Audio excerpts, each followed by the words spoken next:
Okay, here we are at the back of our cPanel, and we're getting ready to upload WordPress to our domain. So all you have to do, scroll down to the bottom of the page, right here where it says WordPress. Click on that. Right over here where it says Install, click on that. And right here, choose your protocol. HTTP is good.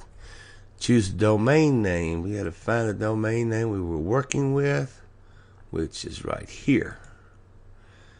Okay. In directory, leave this blank. You do not want to put that directory. Leave that blank. Okay. It tells you right here to install only on your domain. Leave this empty. So leave that empty. Okay. And database name is fine. Table prefix is fine. This right here, don't worry about this. We'll change that inside WordPress. And then enable multi-site. You want to enable multi-site, and we'll talk to you about that inside WordPress when we go there. Okay, and then admin, and then password. Let's just do 1, 2, 3 pass. That's a good one. It's fine. And it's short and simple.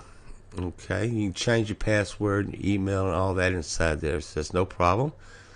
And then select limit attempts. I don't worry about all that. Not worry about a theme right now.